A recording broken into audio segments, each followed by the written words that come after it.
Hi, my name is Don Simmons, and today I'd like to talk about investing and harvesting. Do you think it's possible that the greatest investment opportunity isn't in the market, but in the mission? In 1974, Billy Graham convened the Lausanne Congress on World Evangelism, a historic gathering that helped ignite the modern global missions movement.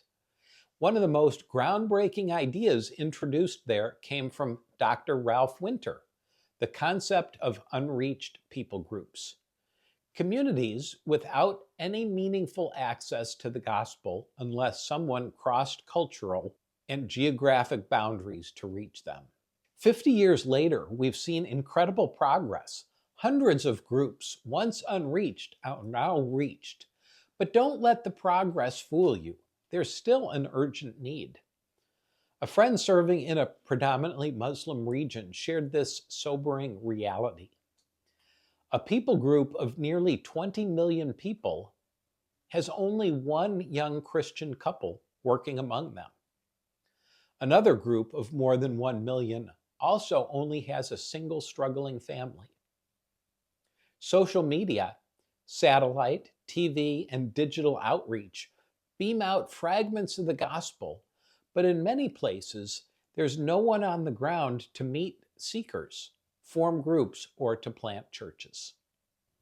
In some cities, there are no believers, no churches, and no one willing or able to go. So what do we do with this gap? Jesus' words in Luke 10:2 still ring true today. The harvest is plentiful, but the laborers are few. Ask the Lord of the harvest, therefore, to send out workers into his field.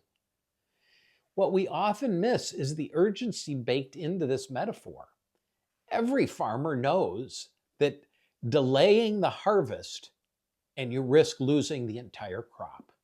And the same is true in missions. If we wait, we lose souls. This urgency isn't just about people, it's also about resources. I often reframe Luke 10:2 this way when speaking with Christian investors. The resources are plentiful, but little gets deployed. We pray for laborers, but forget that funding the mission is part of the mandate. Missional enterprises, business for transformation initiatives, and Great Commission companies are proving effective in reaching the unreached, bringing the hope of Jesus into marketplaces and neighborhoods where traditional missions may never gain access. Business is not a distraction from ministry, it's the very vehicle that can carry the gospel to the hardest places. So here's the question. If God has entrusted you with financial resources, a portfolio, a nest egg, how might he be calling you to use them? Matthew 28:19 commands us to go and make disciples of all nations, not as a suggestion, but as a mandate. The Great Commission wasn't given to pastors only, it was given to all followers of Jesus, and that includes those of us with influence, affluence, or investment capital. Is any portion of your portfolio going to make disciples? If not, why not? The harvest is ready. Workers are needed, but funding is scarce. The clock is ticking. Will your investments make a temporary difference in the market or an eternal difference in the kingdom?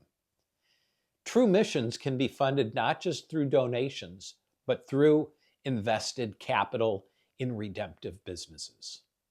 Let me finish with the words of C.T. Studd, a famous British cricket star who gave up fame and fortune to share the gospel in China, India, and Africa. Only one life, 'twill soon be past, only what's done for Christ will last. If you enjoyed this message, please forward it to a friend. And don't forget to click the like button. Have a great day.